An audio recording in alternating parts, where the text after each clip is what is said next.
Shanti. With this, now, may I request Shri Y.P. Trivedi, Senior Advocate, past President of the Chamber. But before I request Trivedi, sir, may I request Ketan Vajani, President of ICTC, to say a few words. Thank you, Gulbhai. Respected Vaini, Shri Ashok Patil, and other members of Patil family, office bearers of sister organizations, seniors and friends. Today we have all come together in such large numbers on this virtual platform to pay our tribute to one of the purest, most loving, and most respected souls whom we would have ever met in our journey of life. Shri Vijay H. Patil, our dear Patil Sahib, who has left an indelible and impeccable imprint on the lives of most of us. Patil Sahib's unique quality was that he was able to touch our innermost core so deeply in his humble and simple manner. It is probably impossible for anyone to describe the stellar personality of Sahib in words. Whatever attempt I put up to describe Shri Patil is bound to definitely fall short for sure. I really wonder as to which facet of his personality appeals to me the most. Is it Shri Patil as an eminent tax advocate and a titan of the profession with so many landmark judgments to his credit? Or is it Shri Patil as a guru to countless professionals who would have certainly learnt some interpretational skill from him? Can anyone ever forget the rich content at the famous VHP study circle of yesteryears that has eventually blessed this country with many eminent tax professionals? Or is it the philanthropy which was in the DNA of Shri Patil Sahib, who has taught us that the pleasure of sharing the fruits of our labor with those who are not so blessed is so much more than enjoying it for the self? In fact, it was a combination of all these virtues and many other virtues which this noble soul possessed. He was an enormous source of inspiration for so many, not only in the field of taxation, but also on the front of humanity. He was a true karma yogi who has lived his lessons of life of the Srimad Bhagavad Gita in his life. As far as the chamber is concerned, friends, he was father figure to all the chamber's presidents, office bearers, and core group members in true sense. The chamber has been blessed to have Sahib as president during the year 1976 to 78, and again in the year 2000-2001. Sahib has also immensely contributed as editor of the Chamber's Journal from 78 to 1983, and again from 1990 to 1992. The editorials which have been written by Shri Patil are timeless treasures. His editorials demonstrated not only the human touch, but at the same time he never minced the words when it came to some inappropriate policy of the government or bureaucracy. In a gentle yet firm voice, he would call a spade a spade. We all Chamberites were his children. He used to address all of us as beta, with so much of affection and genuine love that even the person who would meet him for the first time would certainly feel the warmth that he always shared with all of us. He would personally call each and every core group member on their special days without any fail to wish them the good wishes. And in fact, probably he was the first person in the morning to do so. Sometimes, in fact, even before we begin our day. The light thapki which Saab was to give on our cheeks, something which we all were looking forward and which we all crave for. We at the Chamber of Tax Consultants will never be able to repay his debts, and it would probably be foolhardy to even attempt to do so. We in fact consider ourselves blessed to remain indebted to him for years and years. And I am sure that even his soul will love to let it remain that way.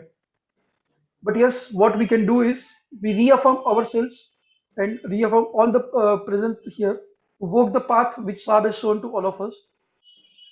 We pray the Almighty God to bless this noble soul with eternal peace, and we also pray that the chamber remains guided by his work and ethos for years and years. Om Shanti. Very well said, Ketan. Now with this, may I request Shri YP Tiwari, senior advocate, who is a senior most past president of the chamber, to say a few words. Sir. Thank you, Vipul. We are assembled today to mourn the demise of, sad demise of Patil, popularly known as Patil Sahib. How do I remember him? As a young man entering Sri S.P. Mehta's chambers, a few months after I joined the chamber of that great another legend, Sri S.P. Mehta, he always regarded me as his elder brother, calling me by the name Bhai Sahib. Do I remember him as a struggling lawyer, addressing court with the initial hiccups which every young lawyer has to go through? He was appearing in the Silstate tribunal along with me. Do I remember him as an accomplished lawyer whose mastery over tax laws became an inspiration to everybody?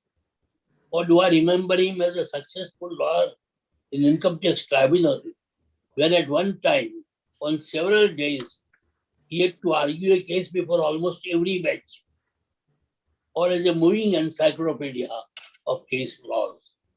Will you remember vividly every case in tax reports or his scholarly opinion, which is sought after by taxpayers everywhere and cited with great respect? Where do we end?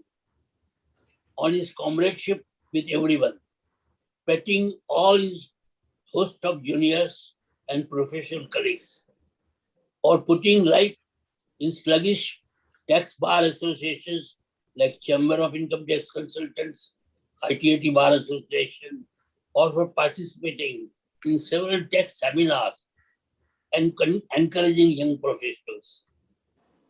But I remember him more for his love of profession.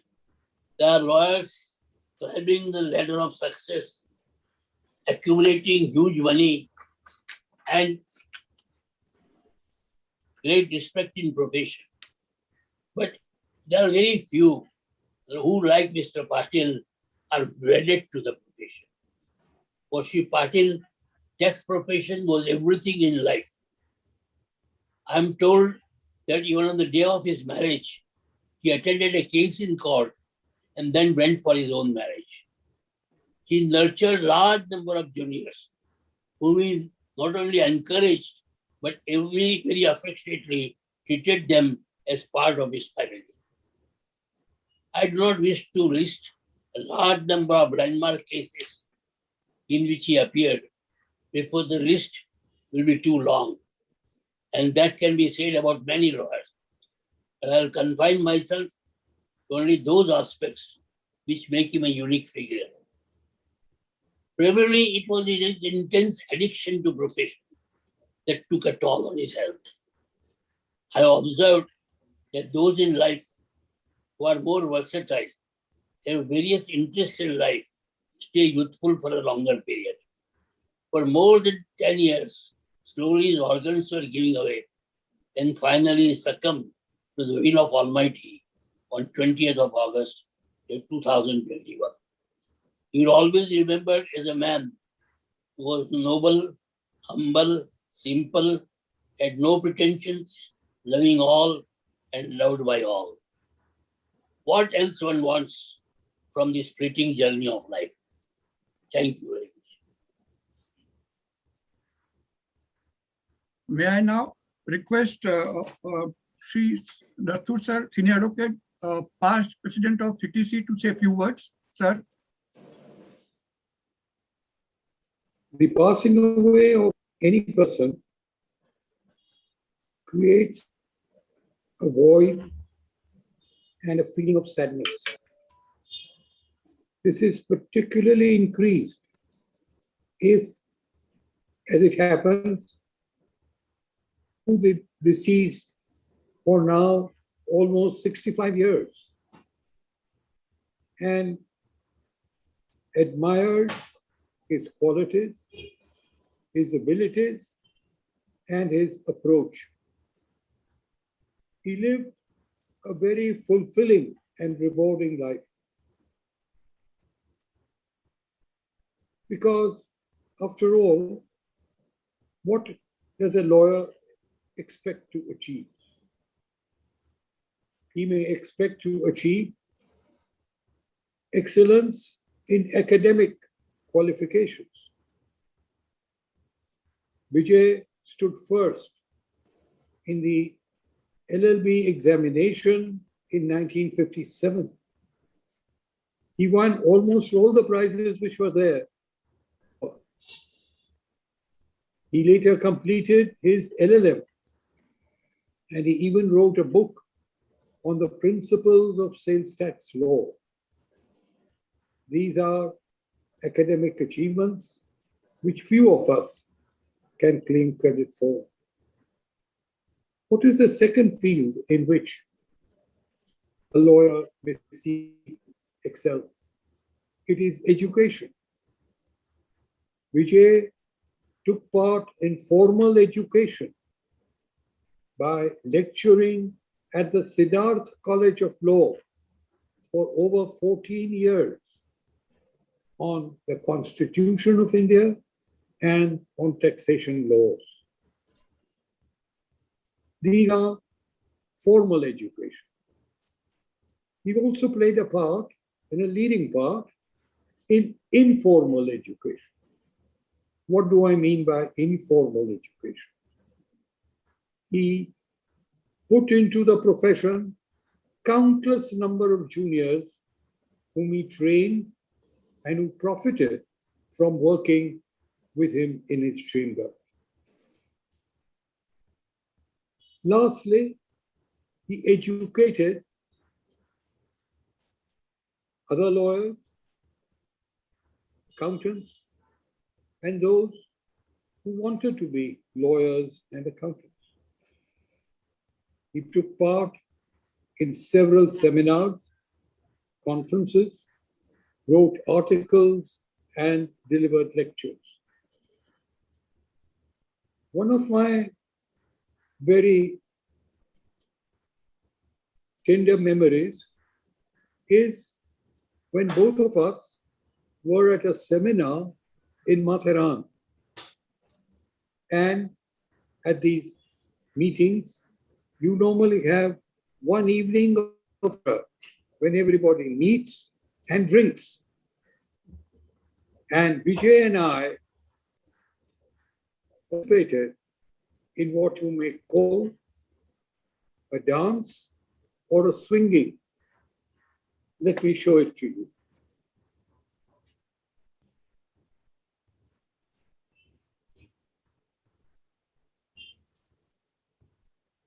It is a photograph which finds a very memorable place in my room. It was always a pleasure to be with Vijay.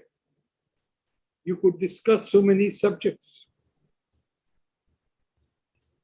Vijay had a very fruitful and varied, you might say so, legal career. He practiced civil law from 1962 to 1967. He then worked and was a junior in the chairs of that great gentleman lawyer, Mr. Sanat B. Mehta. And after 72, he went forth on his own legal career with great success. He was a president of the chamber for 2 years and was concerned in the publication of several magazines. He was the editor of the ITU and contributed articles to Taxman, Current Tax Reporter, Tax Tribunal Judgments, Direct Tax Digest, Referencer, and several other publications. All of these people read with great profit. Above all, he also found time to look after the tribunal's library and to bring it to its present condition.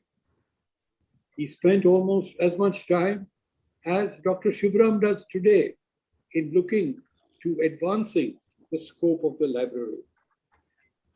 But life, unfortunately, is not honey and sugar always. Vijay had great medical problems of late, medical problems which initially confined him to his chamber.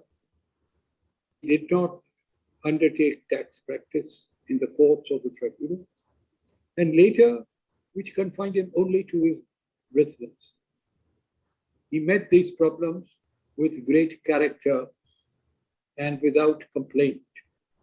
He looked after his home, his house, he bore tragedies and was always cheerful, never regretful, never felt that why did I have to endure this? But he took it in his stride. He was extremely independent. He did not take part, did not join business houses, kept his professional dignity, and always gave his opinions fearlessly. I remember Vijay as a gentleman and a lawyer, almost the equal of Sanat Mehta as a gentleman. Unfortunately, people do not associate a lawyer and a gentleman in the same characters in the same. But Vijay had it. He was always gentlemanly and he was full of legal learning and how to put it forward. May his stride increase and may more people give life the rewards which he did. Vijay will always live in my memory. Thank you.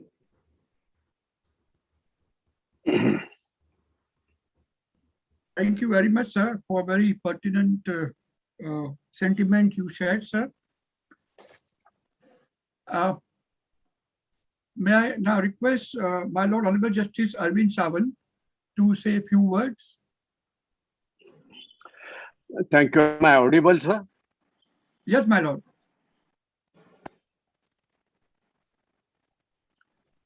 Am I audible, sir? Yes, my Lord. Yeah. Thank you very much, Mrs. Patil, members of the family of Vijay Patil, the president and office bearers of the various chambers, societies, associations, ladies and gentlemen. At the outset, let me express my gratitude to your office bearers for having acceded to my request to allow me to express a few words about my dear friend Vijay Patil. I fully associate with the sentiments expressed by seniors like Mr. Y.P. Trivedi and my colleague Soli Dastur. We meet today not only to condole the passing away of Vijay Patil, but to celebrate his life and draw inspiration from his life. My mind goes back to 1960s when I first met Mr. Patil, initially in the High Court, and then occasionally when I went to the Income Tax Appellate Tribunal, where Mr. Patil was a full-timer. I had the good fortune to appear before the members, like Mr. Vidyashankaran, Mr. Turaman, Mr. Pofre, Mr. Kasbekar. And though Vijay was 1 year senior to me, as a friend, he used to sit by my side and make sure that I don't commit any breach of the traditions of the Income Tax Appellate Tribunal, which has very high reputation. We were thereafter together for LLM in 1962, and we had very distinguished professors like Dr. Setna, the senior, Mr. Dilip Kothare for insurance and copyrights, Mr. Pandya for company law, and Mr. Patil was one of the brightest students in our LLM class, branch 4, which was known as the commercial law branch or the practitioner's branch. Mr. Patil is a very studious and intelligent person with a sharp analytical mind. As mentioned by some of my learned colleagues earlier, he was soft-spoken, had very pleasant mannerism, and no wonder that he was in great demand as an academic scholar and a successful practitioner. These two things do not always go hand in hand. But Mr. Patil was an exception, as mentioned by Mr. Trivedi, by my colleague Soli Dastur. He excelled in both the fields. I am not disclosing any secret, but I know from the judges of the High Court that Mr. Patil earned the judges' respect. When he appeared before the income tax bench in the Bombay High Court, he impressed the judges with his thorough preparation, deep knowledge of law, and the capacity to think on his feet and answer questions coming from the bench without getting upset, without getting derailed, without losing his chain of thoughts. He enjoyed the dialogue with the judges. I don't wish to quote any judges' names, but this is the fact that Mr. Patil was respected by the High Court judges as well as he was by the Income Tax Appellate Tribunal member. You have in yesterday's obituary rightly mentioned him as a legendary tax lawyer. Above all, he was a great human being. I have known him helping a large number of juniors and ensuring that they were able to stand on their feet. There may be a lawyer somewhere who exploits the junior, but Mr. Patil was an exception. He believed in giving whatever knowledge he had to his juniors in the profession. Apparently a serious-minded person, but had a very sharp sense of humor, if I may say so, in today's meeting as well. We were sitting in the High Court library and having a chat, awaiting Mr. Patil's turn before the income tax appellate, before the income tax bench. I was just accompanying him. I had no work before the High Court income tax bench. Another lawyer came and asked Mr. Patil in all seriousness, "Sir, what is the difference between earned income and unearned income?" Prompt came Mr. Patil's reply that if you go to the court well prepared with the matter and argue the brief well, the fees which you get is your earned income. But if a lawyer goes to the court without proper preparation and is not able to argue the matter, what he pockets is unearned income. That was Mr. Patil's presence of mind and could turn a very serious discussion into a humorous talk. Unfortunately, he was not well for the last few years. Me and my wife called on him. We went to his residence. We had also met him in the hospital where his nephew was there. Mrs. Patil, I must mention here, I'm happy to see her here, took care of Mr. Patil as she would take care of a young child. It's a pity that Mr. Patil did not live long. He has left an indelible mark on the legal profession and particularly in the tax field, which is a very intricate and complicated subject, which not many lawyers and judges with great respect are able to handle. You have to have very few judges. You have very few judges in each high court, I dare say, with whatever experience I have over the last few years, who are well versed with income tax law. I share the grief of Mrs. Patil and the entire family. I convey our deepest condolences to Mrs. Patil and the members of his family. And on behalf of all of you and me and my wife and family, I pray to the Almighty that Vijay's soul may rest in eternal peace. Thank you very much. Thank you, Mrs. Patil. We are grateful, my lord, for sharing my lord's sentiments and the fond memories about Patil Sahib. We are indeed grateful, my lord. May I now request my lord, Honorable Justice R.V. Ishwar, and my lord also was president of ITAT. So with this, may I request my lord, Justice Ishwar, to say a few words? Thank you, Mr. Joshi. If I were to sum up Mr. Patil's sterling qualities in one sentence, I would only say that he was a man of simple living and high thinking.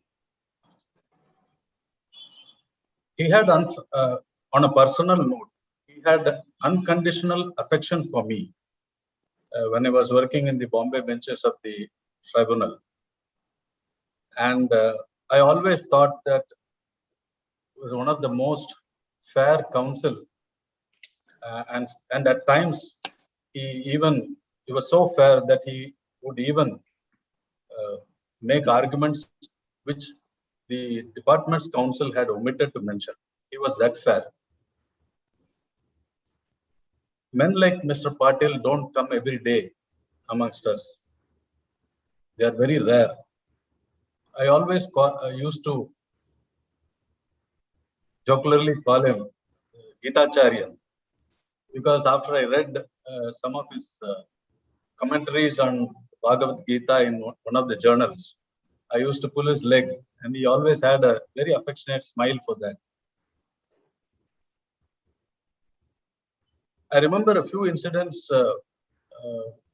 with Mr. Patil. When one of them was when we had all gone to Shri for an RRC of the Bombay Bar Association. And then early in the morning, Mr. Patil led us for the Kakad Arati at 4 o'clock. Then there used to be a grill gate there before we were all let in at about 4:30. So I just, there were several advocates present, members of the bar were present, and then I just said, Mr. Patil, you can't be stopped. You can squeeze yourself between the grills and go inside. We all had a hearty laugh. I still remember that incident. On another occasion, when he did a matter before me, and then I took a long time deciding that matter. Ultimately, probably it went against him. And within 10 days, a judgment of a high court was reported, which was directly in his favor. When we met, he told me that if only you had waited for 10 more days, you could have probably decided that in my favor. His affection for me and was absolutely unconditional. He never mentioned anything out of turn to me. And I had the greatest respect for his knowledge and the way in which he put his case before us. I was very happy. For a long time, I had not met him. After I left Bombay, I had not met him at all for about 11, 12 years. It was very fortunate for me that in January or February 2020, if I remember right, I had come down to Bombay, and then I insisted, and Gopal took me to Mr. Patil's residence in Marine Drive. And I was meeting him after a very long time. By the time he had lost his speech, but he was very alert. I could see from his face that he wanted to say so many things to me.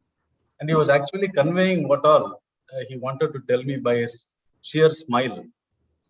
And he took my hand in his hands. and held it for a long time. And at that time, I didn't know that he was nearing his end. And he even uttered one or two sentences, very nice feelings for me on that day. That day, I consider it very fortunate. As I said, he leaves behind a huge tradition, a tradition of knowledge, a tradition of highest ethics, professional ethics, which I must mention. That is because present days are different from the olden days. And then there is need for members of the bar and members of the bench everywhere to be fully aware of and follow the professional ethics which people like Patil and others in the Bombay bar have nurtured and firmly established. And he leaves behind a whole lot of juniors, starting from Dr. Shivram, Gopal, several people, several others. And each one of them I have always found takes pride in saying that I am from Mr. Patil's chamber. Mr. Patil's example is something which I always found easy to follow, because keep everything simple and straight. That is very important. And this one can always put in practice, whether one is in the bench or one is in the bar. I still remember the day when I met him last. I will not forget it. And my deepest condolences to Mrs. Patil and other members of Mr. Patil's family. And I associate myself with all the sentiments expressed by everyone here, by the distinguished speakers here, and pray that Mr. Patil's soul rest in peace. Thank you very much. Thank you, my lord, for sharing very pertinent memories about Patil Sahib. Coming straight from my lord's heart, we are indeed grateful to my lord for sharing my lord's sentiments. With this, may I now request Shri P.C. Joshi, another senior past president of Chamber of Tax Consultant, to share his sentiments. The president of our chamber, Mrs. Patil, I used to call her my Babi. My association with Mr. Patil goes back to time when Sanat Bhai in his chamber introduced a young boy, Mr. Patil, when he joined. During those days, we from Sales Tax Bar did not venture to go to the High Court for arguing the matter. And we used to forward the briefs to those who are regularly appearing before the High Court. And one of the matter, I was briefing Sanat Bhai, and then he introduced Mr. Patil. YP Yogendra Bhai was already there. But let me tell you, since then, we were so close and we became so friendly that his family and my family were traveling many a times at many places.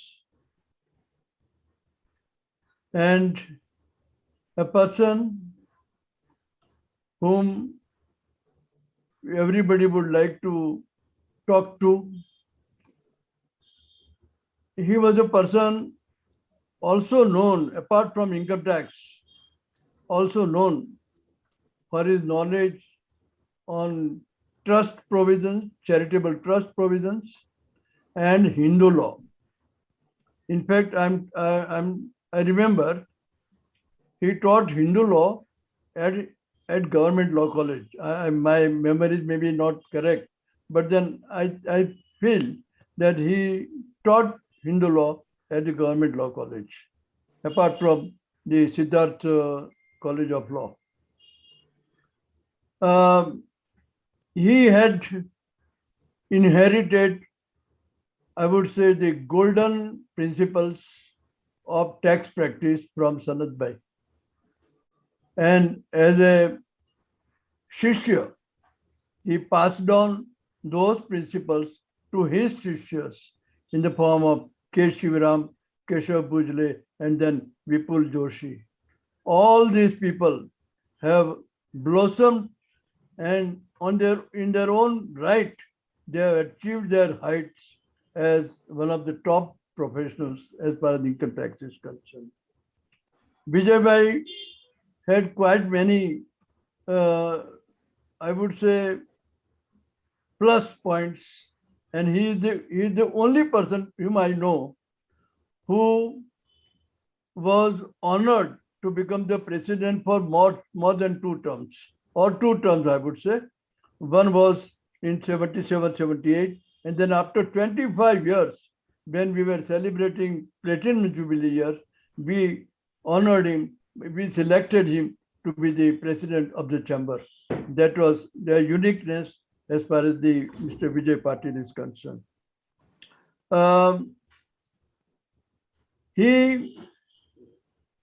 During his time, I still remember, that was the first RRC at Matheran in Rugby Hotel. And in the morning, myself and Piyu Thakur, we were thinking of having a horse ride before the technical session started. Then that Vijay saw it. Then Vijay shouted, "PC, be careful. These are jungly horses, and they may create problem for you." And these were his words. I still remember that.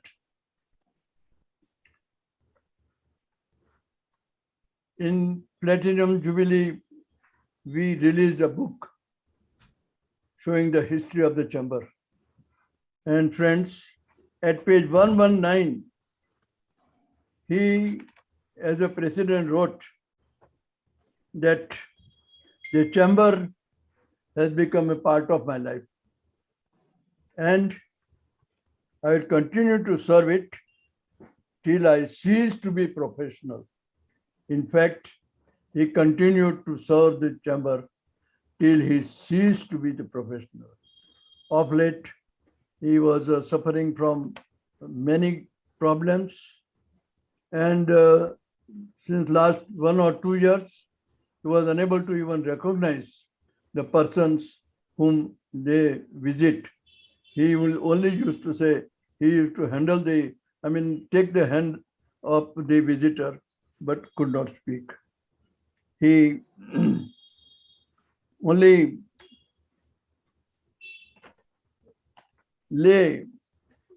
remain good things which he has done. And I still remember his discourse on Gita through income tax review. And he used to always pass on the experience of his morning walk by helping small children, and then sometimes even feeding the stray dogs on the street. This shows a facet which normal advocate will never think of. This is his plus point, which I always cherish.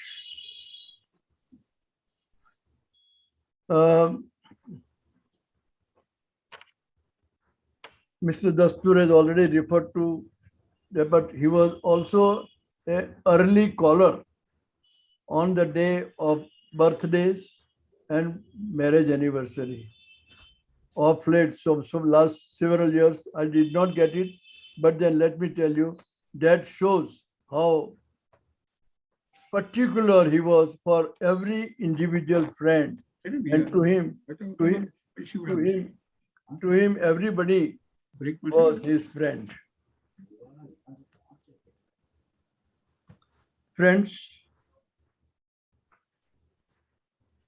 as a follower of Gita, we also should follow the philosophy of Gita, which says that one who is born in this world is destined to die. Today or tomorrow, we will say goodbye to this world. But let me share one very philosophical words he has proved to be correct, and that is, when we were born, everybody was laughing and we were crying.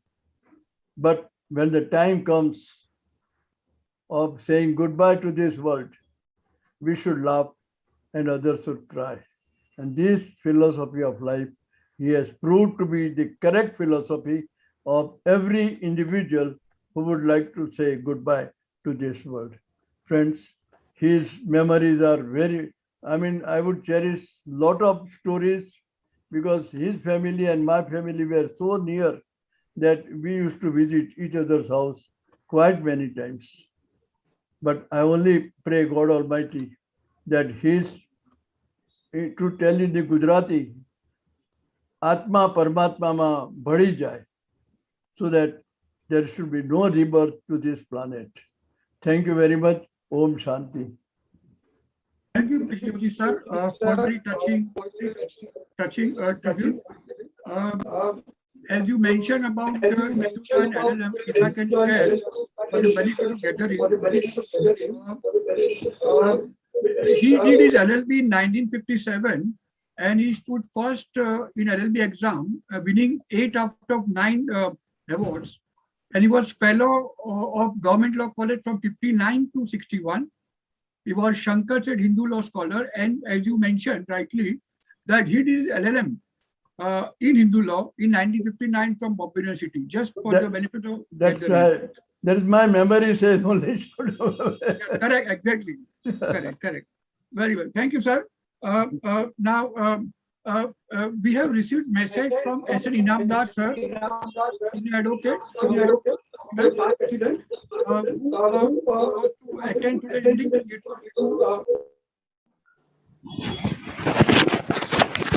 Vipul bhai,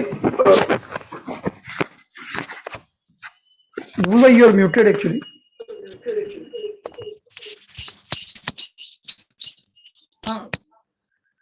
So may I know, we have received a message from S.A. Inamdar, sir, who was to speak at today's gathering, but due to his ill health, he has not been able to attend today. So I request Kishore Bhai to attend, to say the message. Thank you, Vipul. When I met Patil Sahib for the first time, nearly 40 years ago, 2 adjectives slept in my mind: imperceptibility, godly and holy. I think if I have to describe Patil Sahib as a person, these 2 words will be enough. I had heard him arguing before the tribunal earlier. The first impression I formed was that this gentleman may not have the personality of an aggressive lawyer, but his arguments reached the heart of the listener first and then almost simultaneously his brain. His sincerity, command over the law, and genuineness made his pleadings convincing, more as a friend of court than a lawyer. Once I remember, he congratulated me for arguing a matter involving such strict Hindu law. I proudly, actually egotistically, told him, Patil Sahib, I have won gold medal in Hindu law. He smiled, patted me on my shoulder and said, Inamdar, I am also a gold medalist. That taught me what humility is. And this genuine humility added to his qualities I mentioned earlier with a grace of God. It is no coincidence that he came from the chamber of another godly personality, Shri S.P. Mehta. I was privileged to become the president of the chamber only because of Patil Sahib. When he proposed me to become the president of the chamber, I told him I would prefer to work in and for the chamber for a few years and then aspire to become its president. He remembered, chamber's president needs to do 2 things. First, give direction to his aim, object and functions, and second, to keep an eye on the journal along with the editor. Remember, chamber is not a welfare society of its members, but a knowledge house to protect, teach, and promote the morality of tax laws. Those 2 knowledge and principles of good citizenship to be cultivated and embedded. I still feel I should have worked in chamber before accepting its presidency. I remember when I spoke on expiry of my tenure as president, I had said I should have climbed the stairs, but I took the elevator. I will ever remain grateful to Patil Sahib for the trust and confidence he reposed in me. Today, I will not offer any condolences. The word condole means to express sympathy. Patil Sahib did not need sympathy. Those whom he has left behind as members of his extended family do not need sympathy, but inspiration. And the Bhagavad Gita, which Patil Sahib was extremely fond of, has taught us that soul is immortal. The body may vanish. Instead, I will offer my heartfelt tributes to a godly, holy, humble, and genuinely a great soul who will remain immortal in our minds. Om Shanti. That was very touching sentiment shared by S.N. Inamdas sir. May I now request Dr. K. Shuram, senior advocate, one of the senior past presidents of PTC, as well as one of the senior most juniors of Patil sir. Shuram sir. Thank you. Mrs. Shanta Patil, Ashok Patil, Vipul, I think Ketan Vajani, yes, Ketan Vajani, Kishore Vanjara. Thank you very much.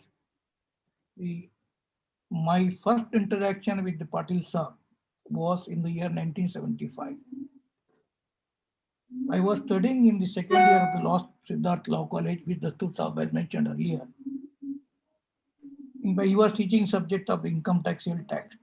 But one thing I thought of sharing with the person present over here, the then principal of the law college, P.G. Borale, he told us one of the lectures that, I quote, "We have a professor named Shri V.H. Patil. When he teaches you, you will feel like the goddess Saraswati is herself teaching you." That was the respect and recognition given to Patil Sahib in the academic sphere. Now, when I completed the third year local in 1976, Patil Sahib told me to join his chamber. Otherwise, I had no intention of joining the legal profession. Whatever I am today in the profession, it is mainly because of Patil Sahib. After a few years of association with him, I realized that how fortunate I was, even now, to join a chamber of the leading tax council.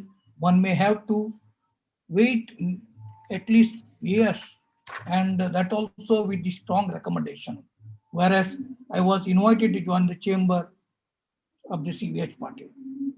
In my 46-year association with Patil Sahib, I have not seen him taking a vacation or attending dinner parties in any of the five-star hotels. Patil Sahib's only vacation was attending seminars organized by the various professional organizations. For delivering the lectures, Patil Sahib used to travel remote places of Maharashtra and never insisted that he should be provided with first-class fare or hotel accommodation. He used to stay at residence of the tax consultant and who used to invite him. I had the good fortune of accompanying him most of the seminars or lectures which he used to deliver.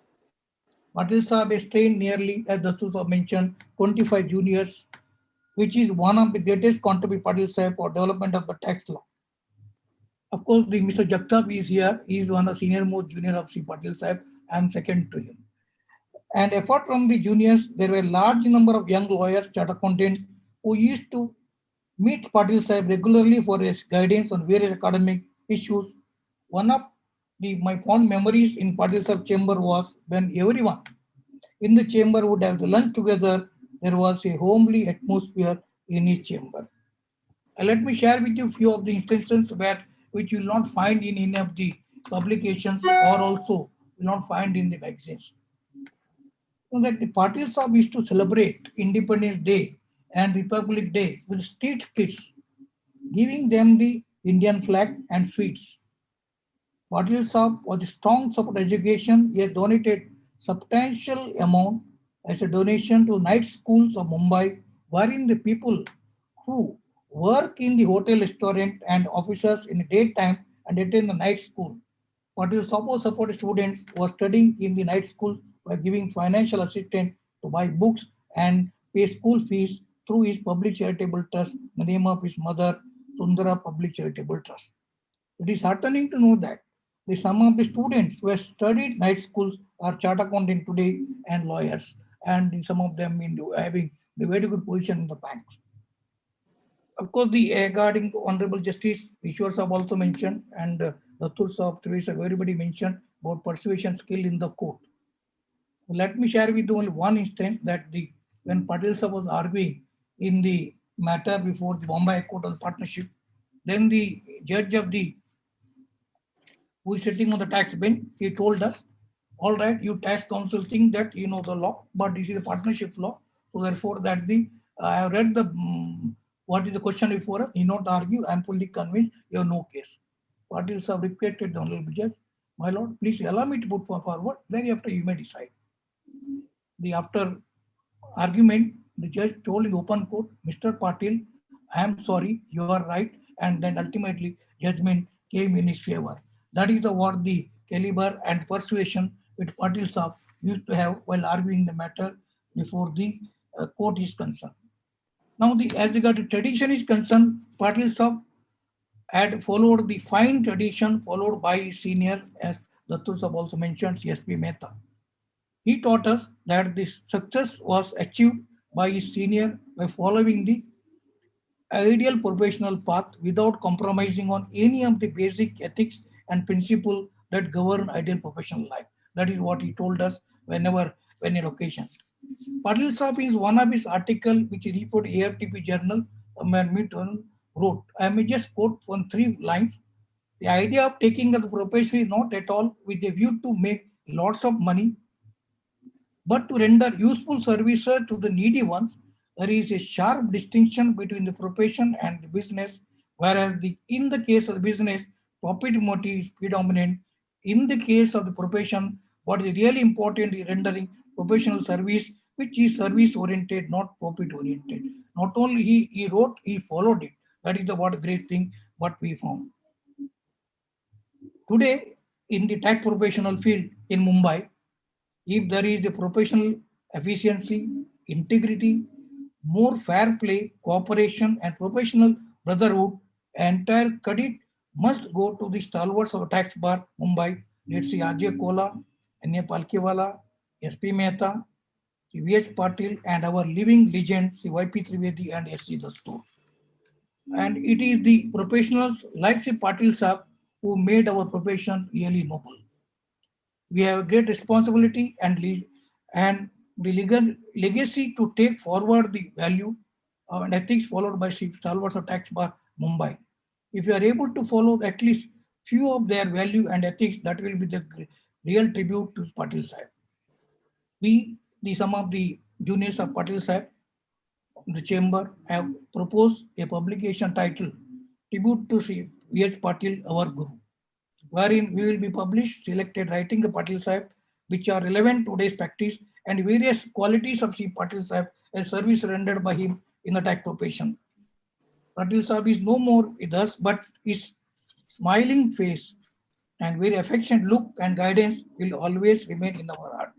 We pray the Almighty to provide strength to courage to our family members to bear with this irreparable loss which fortitude, especially to his wife, Mrs. Shanta Patil, and his brothers and nephew Ashok J. Patil, and grant eternal peace to the departed soul. Om Shanti. Thank you very much. Thank you, sir, for giving very good insight to the varied aspects of Patil Saab's life, including charity.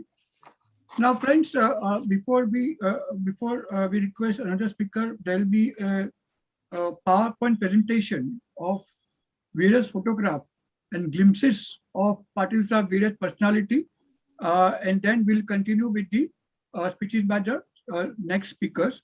So now over to PPT.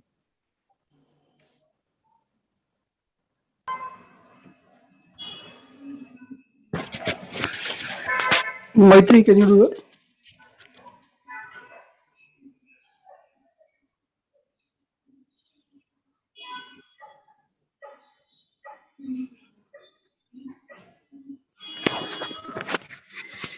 Maitri, Yes, yes. yeah, please go ahead. In the meantime, can we start?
was some of the glimpses of Patil Saab. In fact, we have got hundreds and so many photographs of Patil Saab covering his covering so many aspects of his life that it was really mammoth task for us to select few out of them for this today's occasion. With this, may I now request Shri Saurabh Sopadkar, senior advocate, to say a few words about Patil sir. Mr. Chairman, sir, friends, I fully associate myself with the sentiments expressed by all my predecessor speakers who have said great words about Patil sir. But I wonder how great the man is. Normally, in such prayer meetings held in honor of a departed lawyer, you hear about his great qualities as a lawyer. He had great knowledge, he had great persuasive power, so on and so forth. Patil Sahib certainly had all those qualities. But as all my predecessor speakers have pointed out, he had a quality of touching heart of everyone. He had an excellent quality of building rapport with everyone, and I was no exception. When I joined the profession in the year 1981, Patil Sahib was already a great name. I knew him by his appearances in the judgments. I knew him by the articles which he would publish in the law magazines. I had first occasion to come closer to him when I, who otherwise was not exposed to speaking outside Gujarat, was invited by him in a seminar held at Matheran by CTC. That was the first occasion when I came to the center stage of seminars outside Gujarat. I still recollect that day more than 30 years back when he warmly greeted me with his usual style, patted my cheeks, told me, "Beta, go ahead, nothing is going to happen." Pumped a lot of confidence in me, stood by me for the 3 days which I attended the seminar, and made me feel very happy and comfortable. Then our association continued, and he continued to invite me off and on at various seminars. And then off and on, when I would go to Bombay to argue some matter at the tribunal, he would meet me at the Tribunal Bar Association and we would chit-chat. The warmth he would show, the affection that he would shower, they are immeasurable, in fact, cannot be even explained away. He would make everyone comfortable. He had great knowledge. He was an excellent advocate. But above all, he was extremely simple and soft-spoken. I have yet to see a lawyer who is so simple, so soft-spoken, though he happens to be a great lawyer in his own field. I wish I would have been able to spend some more time with him, which obviously because of geographical distance, I could not do. On his departure, we have lost a very fine human being. On behalf of Ahmedabad Bar of Income Tax Appellate Tribunal Association, of which I happen to be president, and on my own behalf, I sincerely express my thoughts of regret on losing him. May Almighty give enough strength to the family to bear his loss, and may his soul rest in eternal peace. Thank you. Thank you, Saurabh Bhai, for sharing your touching sentiments. May I now request Shri P.V. Surte, another stalwart practicing in the field of sales tax laws. Surte, sir.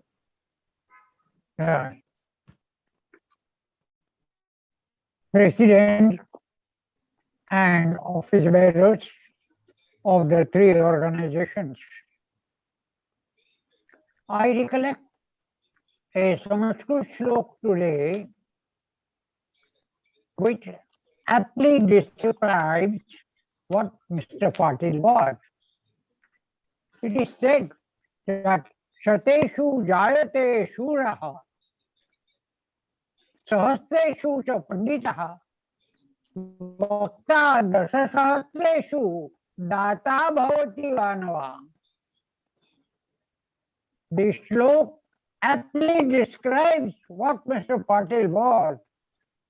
So many persons have told him about his qualifications, about his education, about his delivery, about his study and everything. But I find that in 100 years, such a person is rarely born, who on all fronts was the first in our category. So far as sales tax bar is concerned, I came across Mr. Patil in the year 1954 onwards.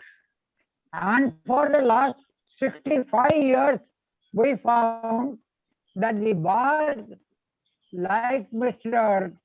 Patil, for the simple reason that there was no advocate except B.C. Joshi, so far as the sales tax matters were concerned. And today we find that amongst us, there are hundreds which have come up, and he has taught us. That is why the greatest virtue of his is that not only he delivered the lectures and conducted the cases, but he taught us how to stand on our legs and how to fight out the matter. This is what we have learned from him. I, on my behalf and behalf of the sales tax practitioners, deputy CM, etc., here I offer my condolence on the occasion to Mr. Patil and his family. Thank you. Thank you very much, Surtesh sir. Very touching. And if I may mention that Patil sir was author of Principles of Sales Tax. You know, he was, as I understand, was practicing before Sales Tax Tribunal also in the initial years. Now, with this, may I now request Shri Nishit Desai to share his sentiments to this gathering? So thank you very much for inviting me to speak today. In fact, first of all, my respects to Mrs. Patil, whom I'm lucky to be seeing for the first time. And as Vipulbhai mentioned in the beginning, that Vijayabhai touched many lives. Many of you may not know that how he touched my personal life. My career also started sometime in 1975 in Shri Sanatbhai Mehta's chamber. I was junior most of the junior most council at that point of time. And then later, as life would have it, you know, I joined Surendra Butala and associate, a chartered accountant's firm as a lawyer. But it so happened that Vijayabhai's office was just above us in Calcutta House. So I was always in the Chhatra Chaya of Vijayabhai. And anytime I had anything, you know, I could just rush to him, because I always like to experiment and with ideas and stuff like that. But if I had somebody, friend, philosopher and guide, it was Vijayabhai. Anytime I could just walk in, just one step, one story about. But most important thing, how he touched my career was when he encouraged me to write paper for Matheran conference in 1983 on foreign investment in India. I wrote that paper, somehow or the other, it became popular. Chamber was selling it for 50 rupees, and then, you know, he encouraged me to write a book. And I think when I wrote a book, that was sold away in 3 days' time, and somehow or the other, that really gave me a lift. So people may not know that how he touched my life. So I thought I'll share that with you very much so. And I'm so lucky to be seeing other legends like Vasoli Bhai, Yogendra Bhai. I think they all taught us what? Taught us the value system. I think technical knowledge is one thing to gain. That is probably not so difficult.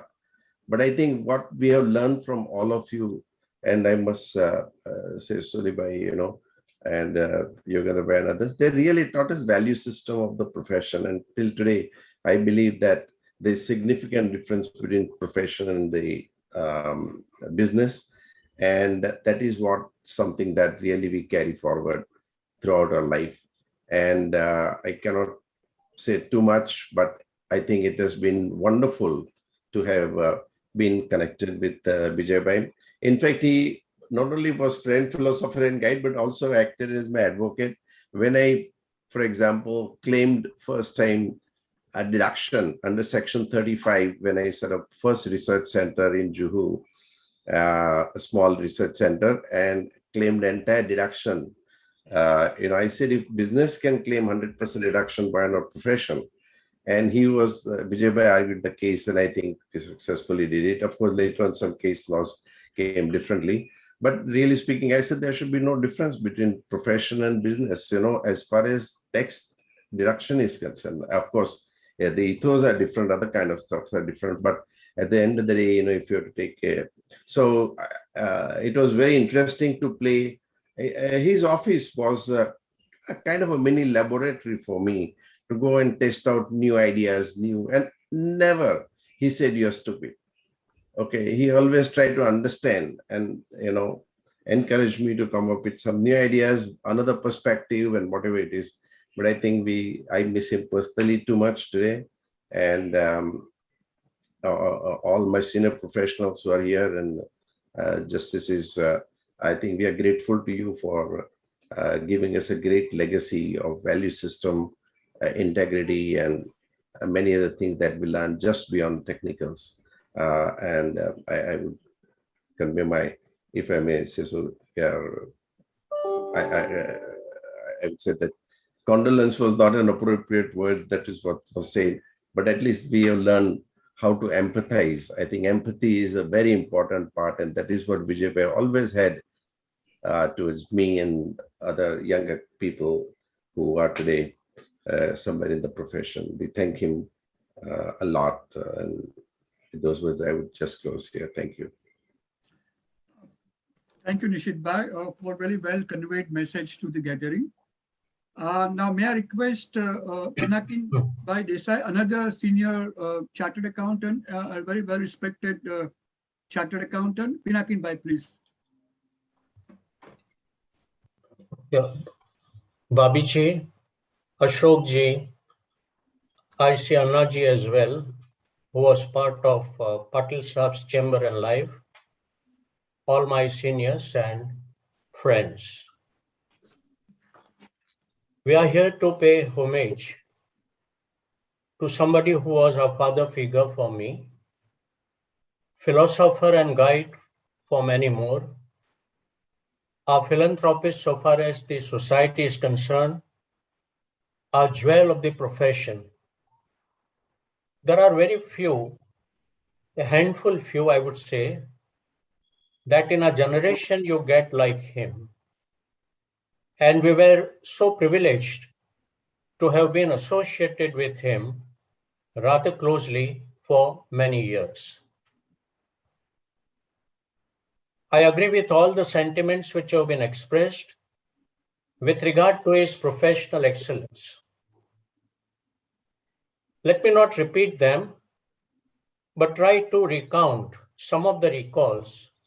If I was permitted to recall the incidents, there are so many, but a few could be selected. A mention has been made about the way in which Patil Saab would share his affection and blessings. And all those in touch with him, some of the photographs also do bear out, that he would give a very hearty embrace in order to convey his feelings, or would hold his hands. And this has been the case since many years, though in the last few years that became a compulsion for him. He could not share it otherwise. Would touch your cheek, would touch your head. And that's the way he would give what the messages relate, sort of jadoo ki chappi, to anyone who is in touch with him. Like in case of Saurabh Bhai, I also had the same experience. In 76, I was presenting the very first paper at the RRC of BCA. He was also one of the speakers on the other day. On his own, voluntarily, he came to the room and he said, I do understand you will be tense. And he gave me a lesson. The lesson was, whenever you are talking, you assume that everybody in front of you is a stupid person. And that way, if you present a paper, you will not have the pressure. Too difficult to adopt as an advice, because he also was to be there the very next day present in the audience. Realizing that, he said, even me you consider to be a stupid person. That was the humility with which he gave an advice to me. If I remember him once again on a recall, I think it's for one of the foresights or a vision that he expressed many years back. Though he was a great friend of BCA, he always had one deviation from BCA on a concept. He believed in saying that, and which he practiced at the RRC of Chamber, that if any person has presented his paper once at the RRC, that speaker should not be repeated. Find out somebody who may be a junior. Find out some other scholar, but don't repeat the very same paper writer.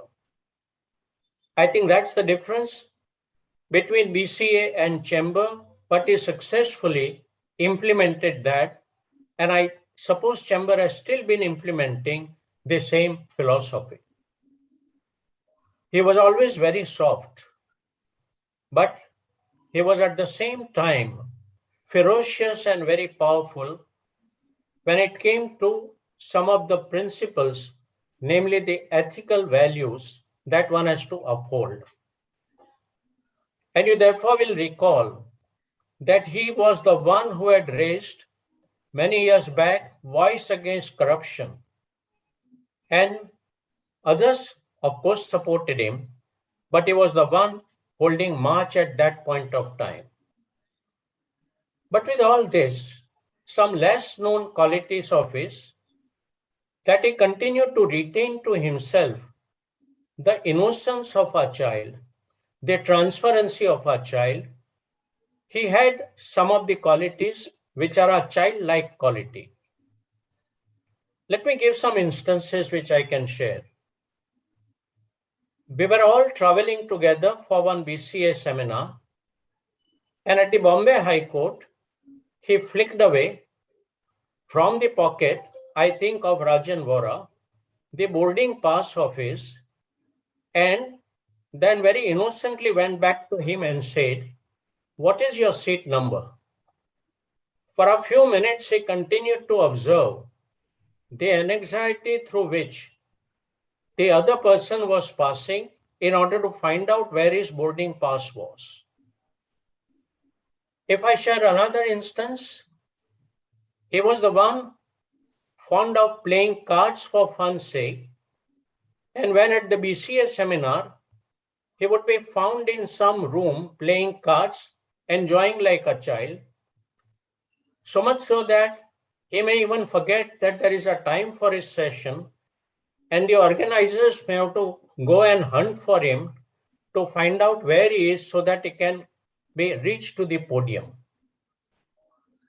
He also had commenced a study circle meeting, and many of us participated and learned, benefited immensely from those study circle meetings.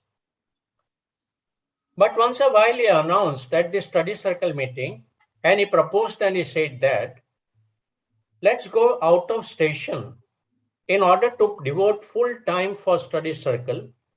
So a 2-day trip was arranged to Lonavala. After reaching Lonavala, his preconceived plan came to surface. He said that I have brought everybody only to celebrate a vacation here. It was a trick played that it is a study circle meeting and took us all to Pushi Dam. It was a fun to watch him with a speed climbing up like a child. The wall at the Pushi Dam, some of us could not match his speed. I think his transparency and his innocence, his fair play was sometimes, I believe, on account of the childlike qualities that he always preserved. It's a great loss to all of us. The inevitable has happened. God has his own ways. It's beyond us.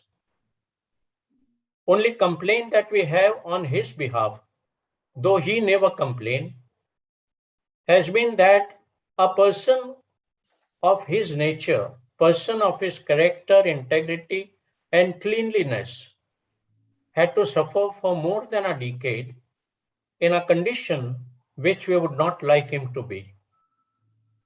With this, may I say, may the Almighty give courage to all of us, in particular to Babiji and the family, to bear this loss. May his soul rest in eternal peace. With this, may I say, Om Shanti. Thank you, Pinakin Bhai, for very touching tribute to Patil Saab. And as you said about the corruption, if I can recall that many years back, there was a proposal to review CITP's order, and Patil Saab in his editorial very strongly came against that proposal. And about childlike personality, Pinakin Bhai, may I just share that when we had a RRC at Mehsana, Chambers RRC, here the highest number of water rights were taken by Patil Saab, such a childlike personality. With this, now may I request Jasmine Bhai Sanghvi, another senior chartered accountant, to share his sentiments. Thank you, Vipul Bhai. Mrs. Patil, my pranam to you. My and my family's sincere condolences to you. Since so many seniors have spoken about Patil Sahib, I shall only share 2 or 3 instances of my personal experiences with Patil Sahib. The first was around the year 1986, when we were all doing planning, like association of persons. Some tax planning was being made under AOP. I and my friend Mr. Parimal Parikh, we went to Patil Sahib. We discussed with him, and then I said, Patil Sahib, I don't agree with you. You know, 37 years back also, I said like that, like an aviveki person. But Patil Sahib argued with us for 4 or 5 hours. Then ultimately we went to Patil Sahib, gave us a written opinion. Then we went to Shri Dastur Sahib. Again, Dastur Sahib, we argued for 6 hours in 2 sessions of 6 hours. Then Dastur Sahib gave his opinion. Then I went back to Patil Sahib saying, sir, look here, Dastur Sahib has agreed with me. Now, so many things are to be seen from the behavior of these 2 people. Both of them were fatherly figures to us. They did not charge a single paisa, and they gave so much time to us until we were fully satisfied about the arguments. And when I went to Patil Sahib again, he did not feel bad at all. He said, here is a boy who has got conviction. And hence, in the next RRC by the Chamber of Tax Consultants, he invited me to present my paper. I still remember that was my first paper on discretionary trusts. And then when the bus left from Mumbai and reached up to the RRC venue, Patil Sahib made me sit with him, studied my paper, and encouraged me so much that when my paper was to be presented, I was fully confident that Patil Sahib is with me. And this is just one illustration to say we tax professionals of Mumbai are the luckiest professionals on this earth. I have traveled a few places. I have never seen in any other place people like Patil Sahib, Dastur Sahib, Shri Pradyuman Bhai Shah, and so many seniors encouraging juniors and keeping the profession vibrant and lively. Patil Sahib's love and encouragement to all the professionals is known to us. So I will share another incident. When once I had gone to Patil Sahib to meet him, he told me, Rasmin, today I had Bhagwan's darshan. I had God's darshan. So I was surprised. Then he, with a big smile, told me, by now everybody knows, every morning Patil Sahib used to go for a long walk on the Marine Drive, and he would carry biscuits and other things with him, which he would give to poor children, beggars and others sitting on the footpath. Now, Patil Sahib told me that he gave some biscuits to a 3-year-old child who was sitting on the footpath. That child took some biscuits and fed to a dog which was sitting on the same footpath. And Patil Sahib said, look here, this child was hungry and poor. And what I gave to him, he again shared with the dog. Now, ye agar Bhagwan nahi hai, to kahan Bhagwan hai? He was such a spiritual person, such a loving person. All of us will remember him for a long time. I, in fact, thank the organizers because you have selected such a nice photograph of Patil Sahib. We always remember him smiling with a broad smile, with a loving smile, and you have selected the apt photograph. So I request you that in the next issue of the Chamber's Journal, please publish this photograph. So all the few thousand readers will have his photograph. With this, I thank you all. And again, my pranam to Mr. Patil and the entire Patil family. Thank you. Thank you, Rashmin Bhai. We are indeed going to come out with many photographs of Patil Sahib in the next issue. As I said, again, very difficult to pick and choose a photograph after so many photographs, touching upon his various aspects of his life. Yes. And Rashmin Bhai, you mentioned about PN Shah sir. In fact, he was also to attend, but he has conveyed his message due to his health. He is not able to attend this meeting, but he has conveyed his condolence messages. And so with Mr. K.K. Ramani. We also received a condolence message from Honorable Justice Sanklecha. Of course, if time permits, we'll be sharing that also. Now, friends, as everybody is aware that Patil Sahib treated his juniors also as part of the inner family, as I say, and we all used to have lunch, together. So may I request now his senior most junior, Mr. Niranjan Jagtap, to share his sentiments.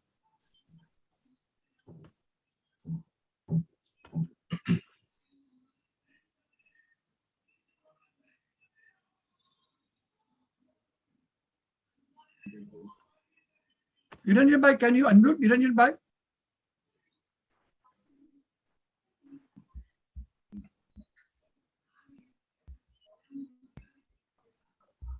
Hello, am I audible?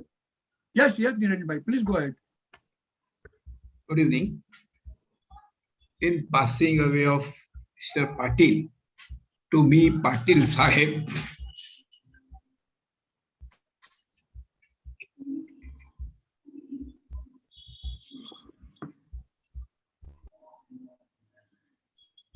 is a personal loss to me.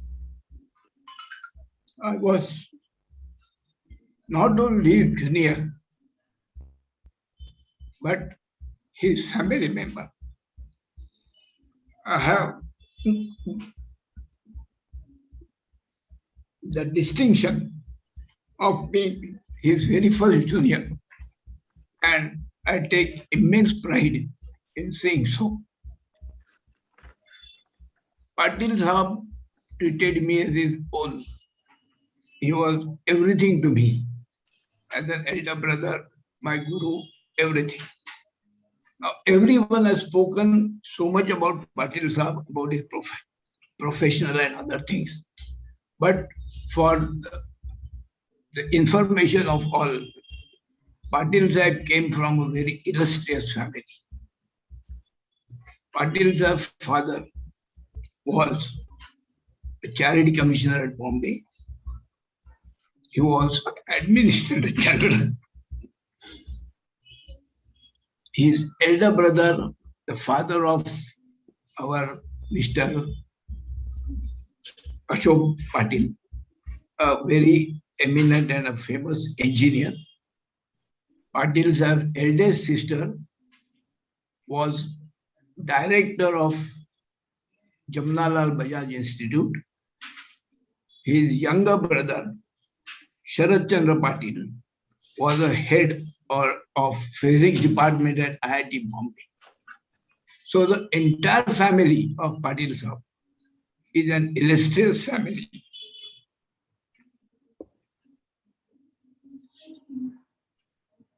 Patil Sahab was not only my senior, but as I found, he was a born teacher and who believed in Guru Shishya Parampara.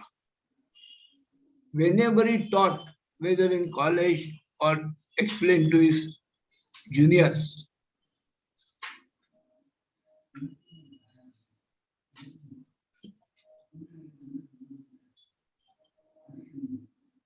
he never held back anything. He imparted everything that he had that could be imparted. And everyone, after sitting with him, always grew richer in his knowledge and whatever he sought from Mr. Patil. Now, coming to his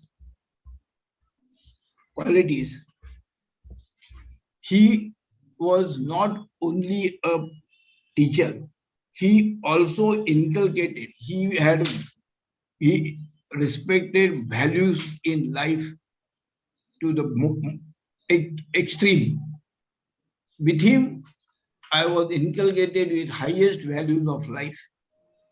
I was inculcated with highest principles of honesty and integrity, which I saw him practicing every day in his life. And I was fortunate that I could also do that. One most important thing is, Mrs. Patil, who is Vaini to me, is herself a qualified medical practitioner, which very few of you must be knowing. She is a qualified medical practitioner, but she always devoted herself to the family. And I don't think, at least since what I remember, she practiced medicine, but devoted herself to the family. Now, coming to my Patil's academic qualifications or successes, people did speak about his awards in LLB or his awards in LLM. But for your information, he stood first in LLM and he was bestowed with the coveted Jagannath Shankar Shet Prize in Hindu law. As long as Hindu law was very relevant to Income Tax Act, I can, with humility or great pride or great confidence, say that he was the best person, or he was considered as expert insofar as Hindu law was concerned, vis-a-vis the tax. Now, not only Hindu law, but his constitutional grounding or principles of constitution were so embedded in him that you had to just see him dictating writ petitions.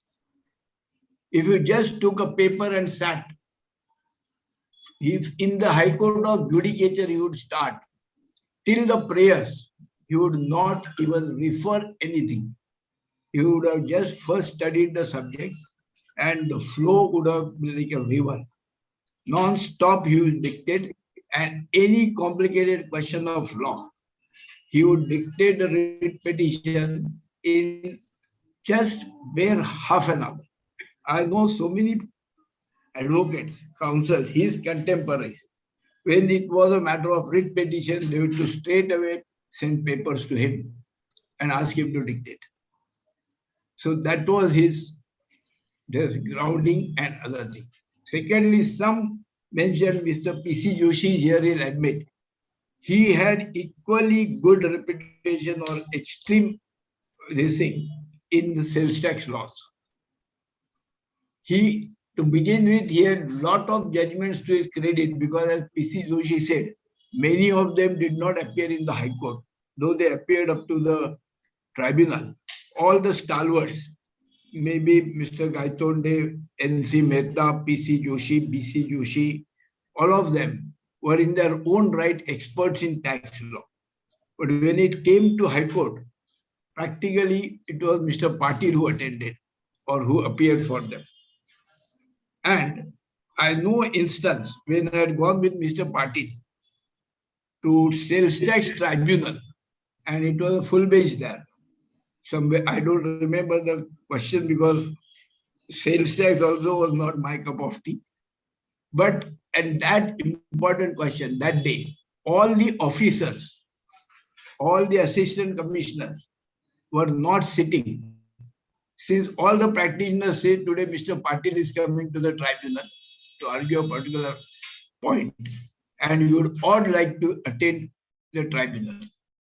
And you won't believe there was no place to sit in the tribunal. Such was the crowd of all practitioners. So tax law was one thing, but his expertise was extended to the constitutional law, the Hindu law, and his fundamentals or grounding of civil law were so deep and rooted. So that was what made him such an eminent advocate, because tax is ultimately one of the laws of so many.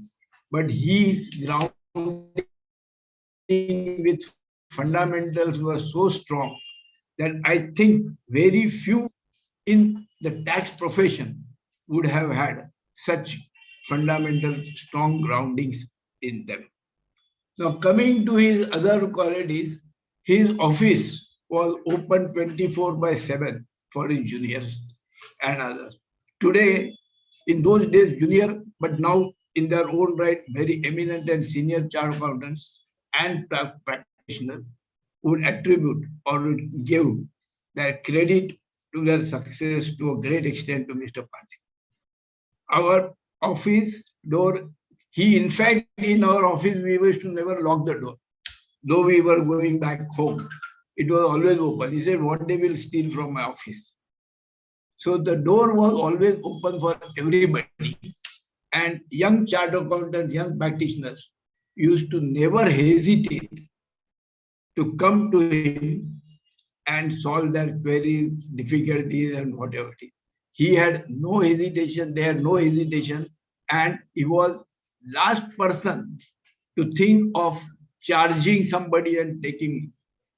So many things went off, which he never noted, never bills were made, nothing happened. And therefore, today he has a vast lovers here, a battery of they say, that who love him so much that they all feel Patil Sahib was part of them. And another quality which I'll say is, in those days there used to be a tribunal bench at Pune. I don't know whether it is still there. And we used to travel to Pune.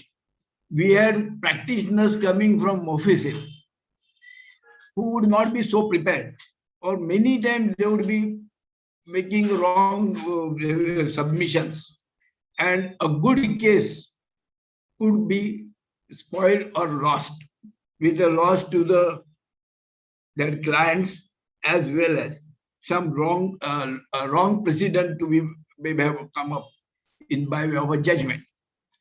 He used to start prompting such practitioners or chartered accountants, and he used to tell them. Ultimately, the members used to say, Mr. Patil, if he has no objection, why don't you take it up? And he has argued so many matters like this in Pune Tribunal. And then I used to, first matter when he argued, I asked him, is it not their fault? They have no exposure. we are in Bombay, we have exposure to everything. So, and if they do that, it is not their fault. We can't blame them for not knowing the law up to date as we know. But then two things happen. The client loses, the unnecessary, the chartered accountant or a practitioner would be ultimately blamed when he comes to know he lost a good case. And secondly, if the case is reported in the tax tribunal reports or digest, it would set a wrong precedent, which would be very difficult to again recorrect. Because then again the same question should arise where somebody would argue and get it changed. Therefore, he always helped, even at the bar, people who sought required any help. And therefore, this was Mr. Patil. For me, Patil Sahib. With this, I conclude.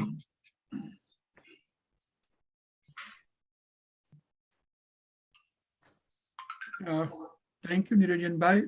It was indeed a very touching tribute to Saab. And thank you for sharing information about Patil Saab, illustrator's family, including Mrs. Patil, whom we fondly call Bahini, and also giving insight to some of his personal aspects of Patil Saab's life.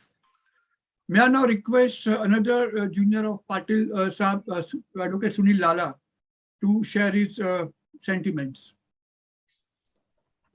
Jai Shri Krishna Vaini, Ashok, and to the family, friends, staff, colleagues, instructing CAs, clients, juniors, followers, and admirers of the legend, the late Shri Patil Saab. Today I'm reminded of the time when 25 years back, I'd gone to Patil Saab with a request to take me on as his junior in his chambers. And he told me very kindly that, look, there is no space outside. Why don't you go and see? There is no place where, how do I take you? And that was true. So there was Vipul Joshi, Atul Jasani, I remember Harish Shah and Ashok Patil. All of them were sitting there. And he said, there is no place right now. So I told him, look, I see an empty stool there. And I really don't mind, sitting on that stool if you take me. I do not know. And Vaini is aware of this incident. Even 25 years later, we recently spoke of this and she reminded me of this. So he said, okay, he didn't have the heart to say no, seeing my earnestness. And he said, okay, but he gave me a disclaimer. He said, look, after 9 months, I'm turning 60 and I'm going to retire. So I do not know what you'll gain in this 9 months. So I said, whatever it is, you please take me on and we'll see after that.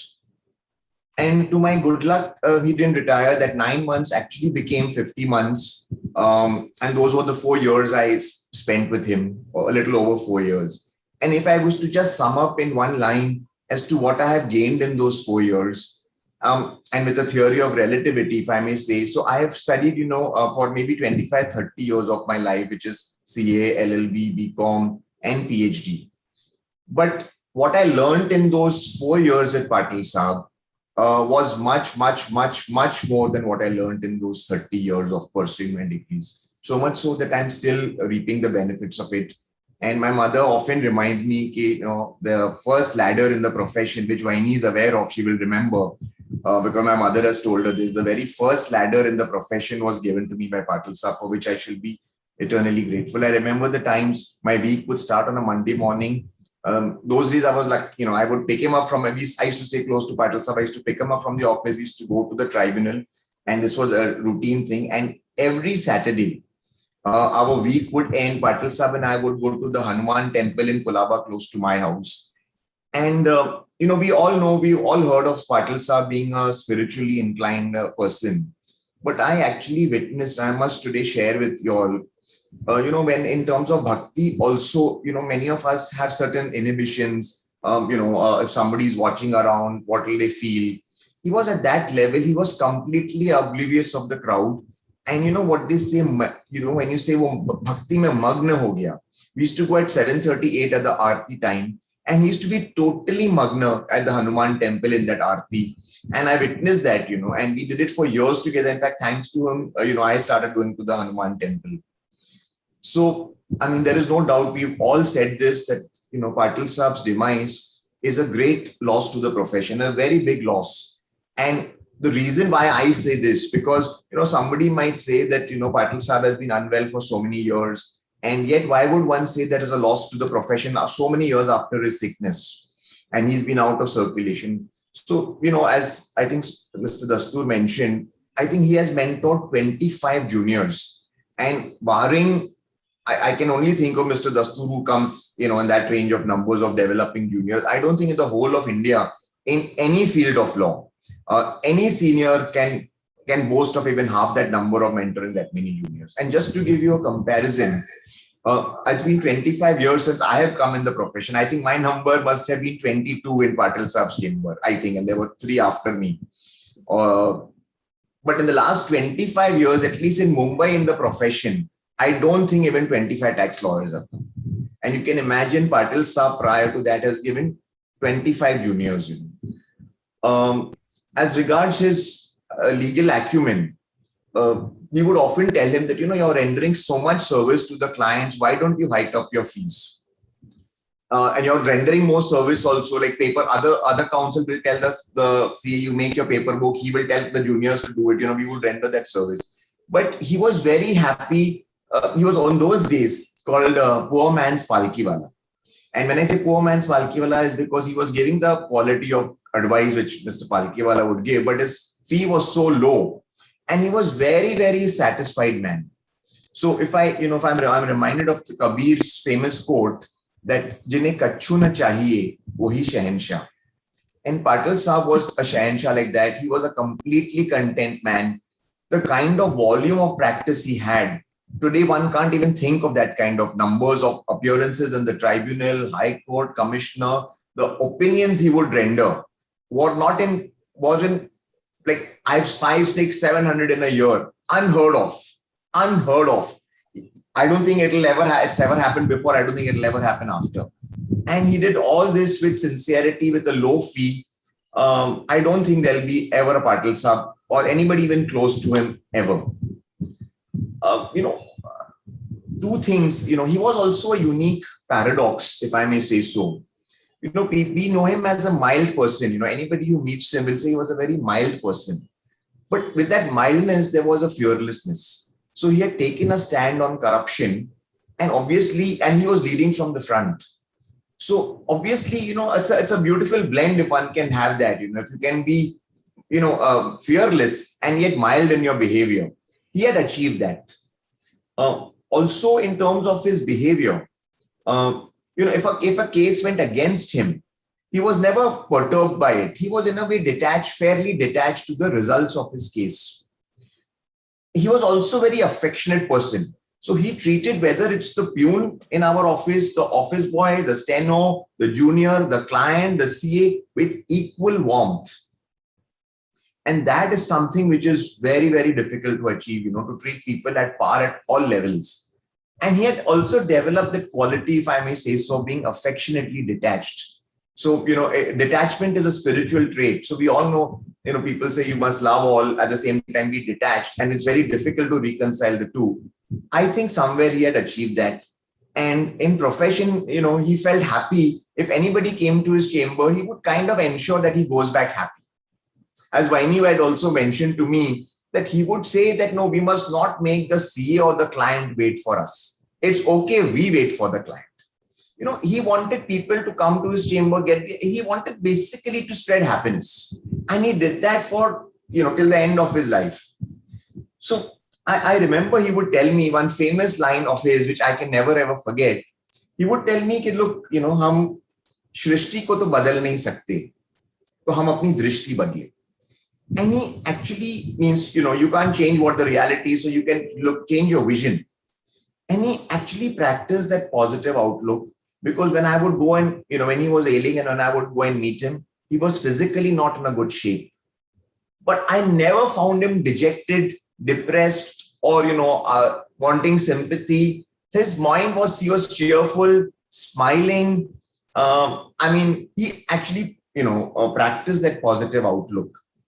And it is only because of that positive outlook. I'm not sure whether we should say that, whether we call this condolence, but rather than, mourning his death, I think with this positive outlook, let us cherish and celebrate his memories. My only prayer for dear Vaini is that, may God give her the strength to withstand Patil Saab's loss. They have been together for decades, and I can imagine what she will be going through. My prayer is that she may, God give her the strength to bear this loss. And as regards Patil Saab, everybody would want to say rest in peace. I will not be surprised that if his soul is actually liberated, and forget resting in peace, he's actually enjoying the eternal bliss. And I really pray for that. And with that, thank you all, and Jai Shri Krishna. Thank you, Sunil, for very strong and touching sentiments. Now, may I invite Jyoti Dayalani, the first female junior of Patil Saab. She is in UK. She has joined from UK. Jyoti, please. Thank you, Vipul.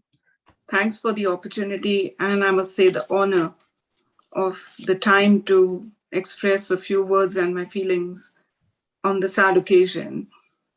What do I say? I must address this to, firstly, Vaini, my deepest condolences and heartfelt sympathies to you and Ashok and the entire Patil family.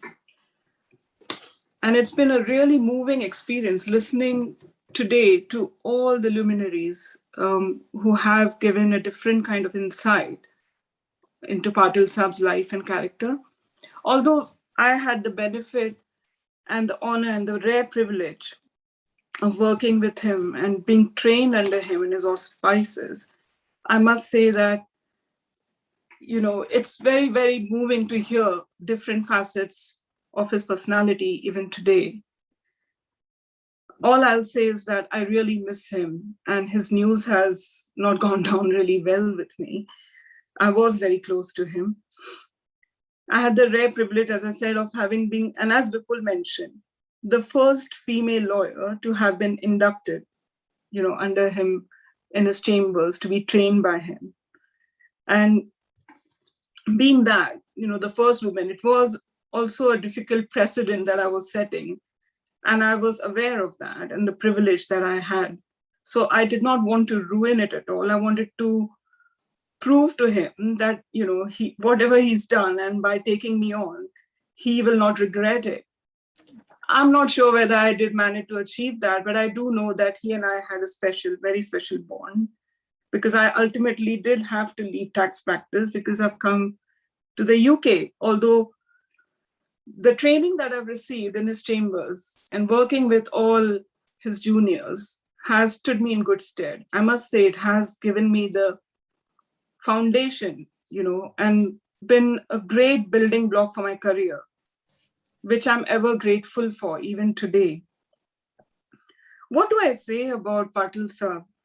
I mean, I remember being in awe and utter admiration of this man since my early days when I was a novice in the profession. What struck me most about him was his humility and his very unassuming nature, and the ease with which we could approach this great man. That always left me in utter wonderment of him, despite him being a towering figure in tax, as everyone knows. And he was extraordinary in so many ways, but always presenting an ordinary front, which is so difficult, which is extremely difficult to be combined in one person. He was a Mahatma, a great soul. The words truly actually fail to describe the emotions that I felt when I first heard about his passing. I was gripped with such deep sadness when I heard about his demise. And I'm still bringing myself in many ways to terms with his absence, as it will definitely feel strange when I go back to India with the feeling that he's no more there. I'll not be able to meet him, and I cannot meet him ever again. It's very difficult. Professionally, of course, my experience working in Patil Saab's chambers can be best described as instrumental in many ways, not only building my professional career, but also towards my personal development. As everyone has mentioned, there's no doubt of, the words of praise that people have for his character, his traits, his godliness, apart from his intellect and his reputation as a great great astute lawyer. He used to actually provoke and ignite debates and discussions, in you. And I remember the time when we used to have lunches daily in the office, which was again a precedent that he set, and which was followed till the very end. We all juniors used to sit around him and have lunch after the tribunals. And I remember the discussions we used to have, the debrief sessions. They were so valuable to us, because sometimes, you would be so confused about certain entanglement in the matter, and you would be just talking about it on, and he would just say one small thing, and you would say, oh, that, how come I didn't think of this?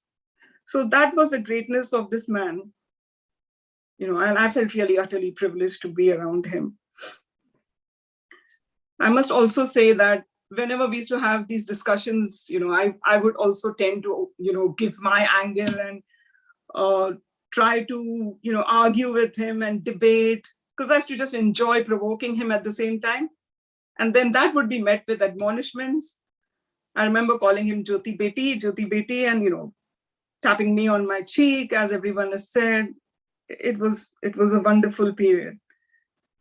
I truly, truly cherish my time with him in the office. And, despite all this, his humility, till the very end, he used to call up, every year on birthdays and special occasions. And as someone mentioned, he would be the first person to call, really. Even when I was in London, he would never miss. And I was astounded by this. And yes, these are the things I'll always remember and miss. The lunch sessions that, also helped us create, in a way, a special bond and a camaraderie between all the colleagues and with him. Even Shantaram, Annaji, everyone, we used to have a great, great atmosphere, very friendly, very chilled atmosphere, I must say, despite the seriousness of the profession. At the same time, we would be working long hours without any issues. We would never feel tired or exhausted, something which is so lacking in today's times. He has contributed immensely to the tax profession by creating a wealth of highly respected and successful tax lawyers who are at the pinnacle of their careers at the moment, all in large part thanks to his training and mentorship. Personally, his demise has left a big vacuum in my life, as it feels like I have lost my father all over again. Incidentally, he passed away 2 years ago in August, the same month, and he shared the same birth month as Patil Saab. And aside from my father, he was the only other man who used to call me with so much love, Jyoti Beti, Jyoti Beti. And my last memory of him, I must say, I'll recount that for you all as we sit here. I remember I went to meet him 5 years ago when I visited India with my husband for the first time. He was on his bed in his room. And as I was sitting in the living area chatting with Vaini, and I was really, really impatient to meet him, but I was looking out for him. Where is he? Where is he? And, he was in those days, I think, restricted to the wheelchair. But since he was in the bed, he actually made great effort. And without waiting for assistance, he jumped onto the wheelchair and he wheeled himself in the room, again with glee, saying, Jyoti Beti. And he was so happy to see me. And likewise, I was. And he showered us with his blessings, me and my husband. And it was an amazing experience for my husband too. He was awestruck because he's not an Indian. And then he said, I don't see this in the West. Like people for whom you work and you go back to them after years and they meet you like you're their child. So that was fascinating to him.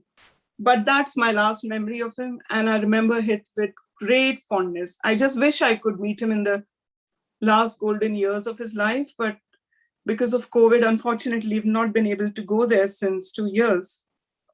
But I'm glad that I remember him talking to me, and his last words and blessings will always be ingrained in my heart and my mind forever. Patil Saab, an institution, an intellectual, an astute lawyer, a luminary, but above all, a great, great human being, a saint in the garb of a man, May his soul find eternal bliss. Thank you so much. Thank you. Thank you, Jyoti. It's very indeed touching, coming straight from your heart. Friends, I said Patil Saab, apart from chamber, was associated with many closely, with many associations, and some of them very closely.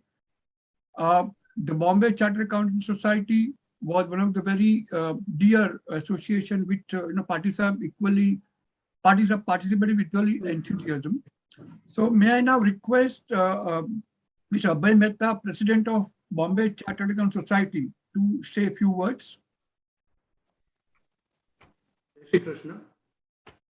Respected family members of Patil Sahib, senior luminaries of tax profession, office bearers of other professional associations, and professional colleagues. In Patil Sahib's Living for Heavenly Abode, we have lost one of the strongest pillars of tax profession. I can reminisce his phone calls on my birthdays and anniversaries. It was Patil Sahib whose call would be the first to wish me. I had a limited interaction with Patil Sahib during his active years in the profession. However, I can recollect the affection which he showered and made even a junior professional like me comfortable by raising my confidence level. Today, when I am representing BCS, I can say that as an organization, BCS has very fond memories of his association and active involvement in raising the standards of ethics and professionalism in the taxation sphere. He was very actively associated with the BCS and its cause for about 5 decades. He was an undisputed binding force for all the professional associations. He relentlessly worked for the advancement of ethical values, professional astuteness, and philanthropic activities. His loss is an irreparable one and very difficult to fill. We shall always cherish his association and remember his noble deeds carried out over more than 6 decades. On behalf of BCS, I pray for eternal peace to the departed soul. Jai Shri Krishna. Thank you, Bhai. As Niranjan Bhai stated, in the initial years, Patil Saab was also very actively involved in the sales tax practice, and he appeared before tribunal and High Court in the sales tax. So may I now request Mr. Alok Mehta, President of Goods and Services Tax Practitioners Association of Maharashtra, to say a few words.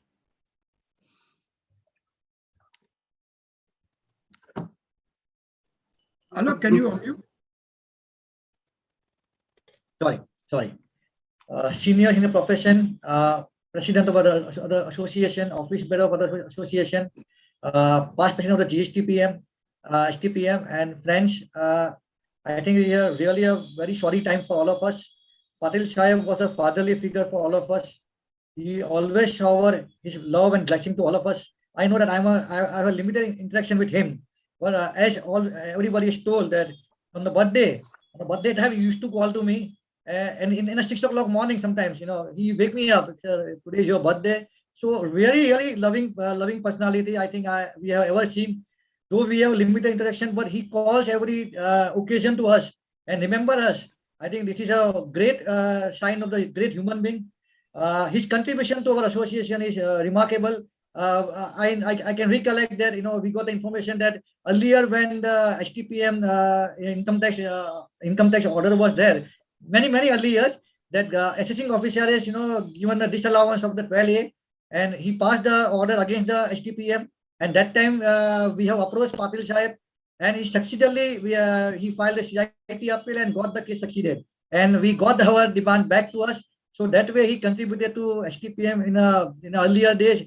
It's a far remarkable for all of us. I also know that our Jaipur RRC 1994. He was the chairman of the Jaipur RRC, where Nikita Madam was the lecturer. So on that time, he is associated with the STPM. But overall, he's a nice human being.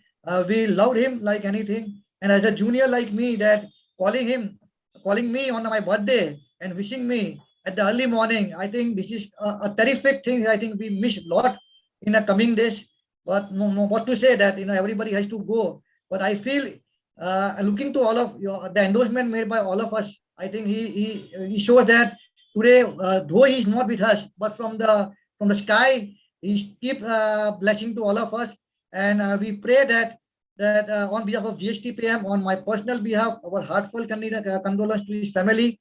And I feel that living with him, I think the family is very fortunate to living with him since last so many years, sir. Ashok bhai, I think it's a fortunate for your life that you lived with him and you got such a great personality with you. So from all behalf of GSTPM, Jai Shri Krishna to all of you. And we pray that Patil Sahab with us right now and he keep blessing with us. And I think he will with us, with all our activities still with us and all. Jai Shri Krishna. Thank you, Alok. Friends, as I stated, there are so many seniors, juniors, colleagues, acquaintances who wanted to share the sentiment at this occasion. But as I mentioned, due to the consent of time, please excuse us if we are not able to accommodate many. Lastly, friends, I wish to share my sentiments about Patil Sahab in various capacities.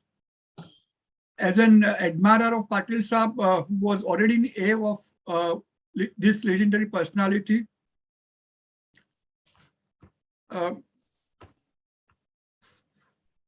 as his junior, where I got to see and know Patil Sahab very closely for over a decade. As a boy who Sahab treated like son, as a past president of Chamber of Tax Consultant and as a president of ITD Bar Association. I mean, I have a lot to share, but already my worthy distinguished speakers have already described Saab's life in great length.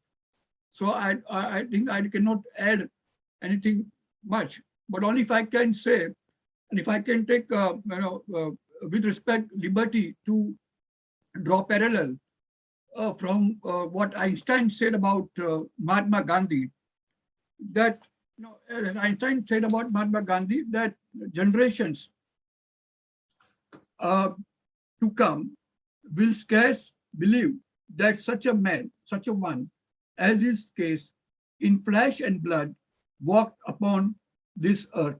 I can say, as a vis-a-vis a tax advocate in this country, I can say the same words that the generation to come will, for them, be very hard to believe that person like Patil Sahab existed in this profession. Friends, I cannot say anything more. Now, with this, friends, I seek response from the family. I recognize the presence of Mrs. Shanta Patil, his wife, whom we very fondly call Vahini, his nephew Ashok Patil and his family, his another nephew Shrikant Patil and his family, another nephew Vivek Patil from USA, who has joined from USA, Mr. Siddharth Patil, who also has joined from USA. And I also recognize the presence of a very, I would say, loyal and dedicated, I would not call staff, but I would say family member of Patil Sahab, that is Shantaram and Anaji, and who are, I think, were the most close with Patil Sahab in all these last 35, 40 years. So I recognize their presence also. With this, may I request Ashok to share his sentiment and respond to today's. I would request my brother Vivek to talk because he's Sure, older. Ashok. Sure. Hi, so I'm Vivek. I am actually one of the 5 nephews of Vijay Patil, and we refer to him as Bombay Kaka because we had 2 uncles, one in Delhi and Mumbai, so he was called Bombay Kaka by all of us.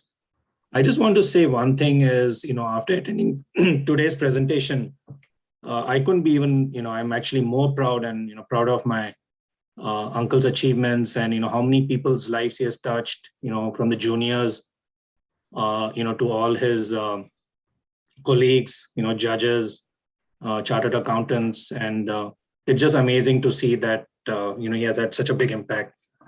And I think that same thing carries over to the personal front. As you know, my uncle didn't have any kids, so all of us, nephews were like his kids.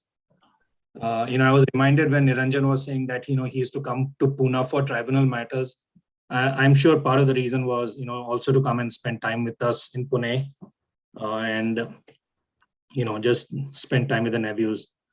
And it's the thing that I really feel is, a person who could tirelessly work, 10 to 15 hours every day, had no chronic conditions, got attacked by the Guillain-Barré syndrome, around 14 years ago. And just, a life, the last 10 or 14 years have been very difficult. So I just want to point out that I really want to thank, my aunt Akava, Shantabai, who has, cared for him in those years. My brother Ashok, the office staff Annaji and Shantaram, who have, helped out all the years. My sister-in-law Shilpa has also assisted, my brother Ashok with my uncle's care. So with that being said, it has been very difficult for us the last few years to see him deteriorate the way he deteriorated. And I'm sure he's in a much better place today. And I would also like to thank the chartered accountant, the association that has set up today's meeting, Vipul. I think today's meeting was just an amazing organized event. And like I said, I'm even more proud of my uncle today than I was, before. So thank you, everyone. Thank you, Shrikant. I'm Vivek. Vivek, I'm sorry. I'm sorry. Yeah, I feel sorry, Vivek. My aunt, she doesn't want to say anything, but I can definitely say on her behalf that she's very gracious to all of you for speaking so nicely about her husband, my uncle. And like my brother said, he has 5 nephews, but I would say the extended family goes to his office staff as well as all his 25 juniors. He always treated them like their children. I don't think he treated anybody like more of family. Actually, I would say he loved his juniors more than his nephews. That's the person he was. And everybody has spoken a lot about him and his profession, but maybe I should throw some light on his family. He was born in a small town, Gokak, which is very close to Belgaum. He did his, in fact, I don't know how many of you all know, he studied Kannada and not in English. I don't know how many of you know that. And he did his schooling actually also in Kannada in Mumbai. And then, of course, when he started doing law, he shifted to English. His father was a district judge, and finally, after Bombay state was divided, Maharashtra, they decided to settle down in Mumbai, and he retired as the charity commissioner. He's the third of the 4 siblings, all accomplished in their own way. My father being the oldest, he's an engineer and an entrepreneur. His sister, whom he was very close to, Dr. Venkutai Patil, doctorate in mathematics. Niranjan mentioned that she was director of Jamnanal Bajaj Institute. No, but she eventually retired as the first woman director of any IIM Lucknow. And then his brother younger to him, Dr. Sharat Chandra Patil, he's one of the youngest persons at that time in his university to get a doctorate in physics. And he did his postdoctoral at Princeton. And of course, eventually he's a professor emeritus at IIT Bombay. Unfortunately, he's also not doing too well, otherwise he would have also spoken. And, whatever it is, V.H. Patil, my kaka, what we called him, was the backbone of our family. He took care of everybody, and he really loved us all equally. And I think we are going to miss him most. And once again, I am very grateful for all the kind words everybody has said. Thank you. Thank you, Ashok. Friends, we now conclude the condolence meeting with a recital from chapter 15 of Gita. That will be followed by 1 minute silence. So now, recital from Gita, chapter 15. Because Patil Sahab, as you are aware, they're very fond of Gita. He was ardent, even not only reader of Gita, but really he was a person who had understood Gita, embedded Gita's message in his personal life.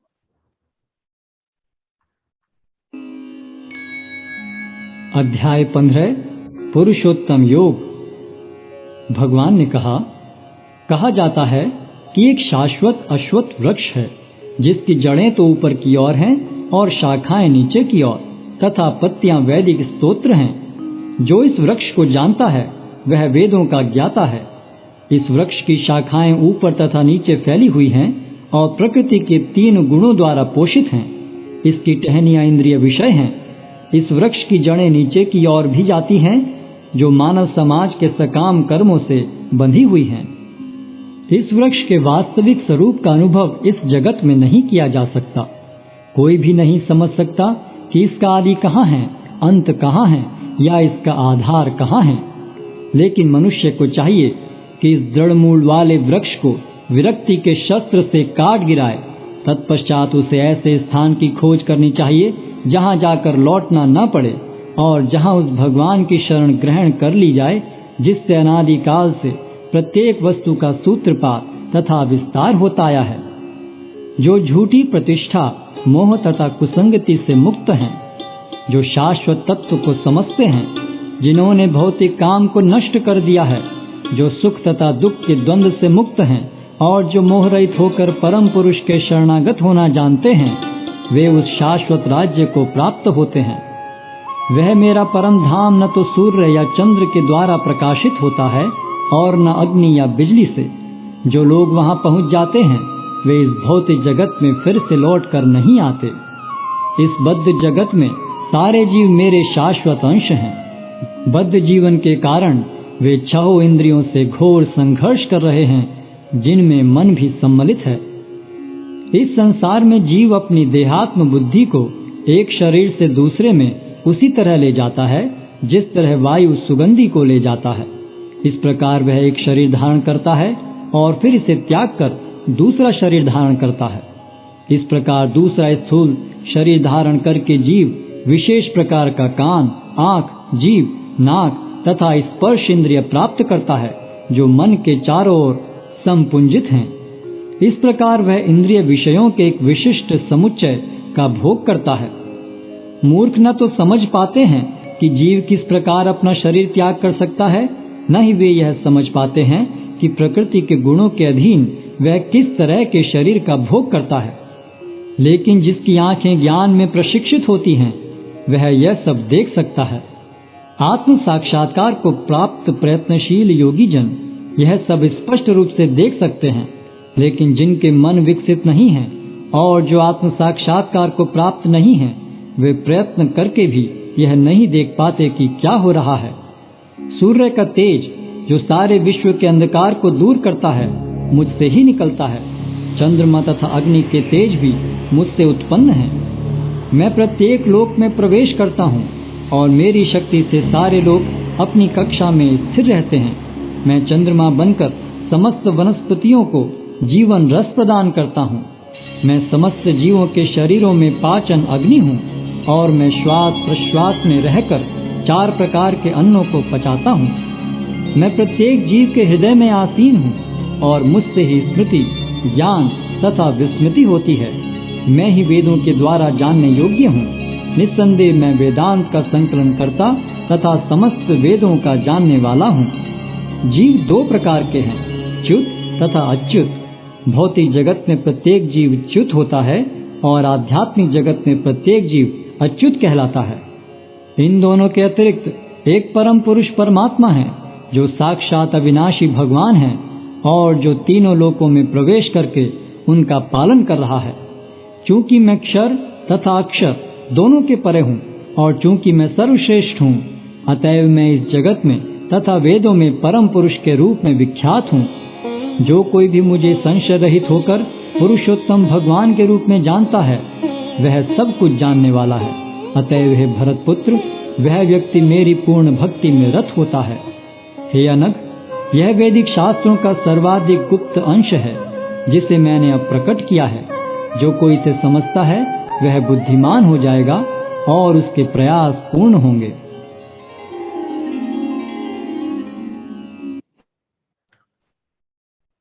Friends, now we'll observe 1 minute silence.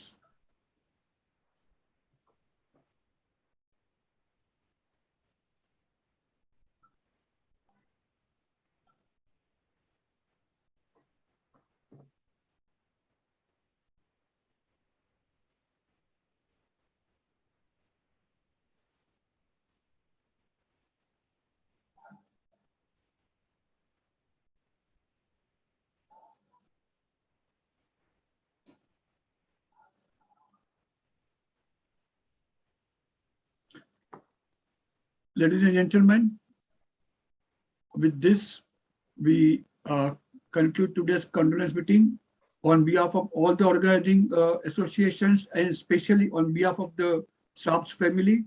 We really appreciate all of you who have participated in this condolence meeting. Om Shanti. Thank you.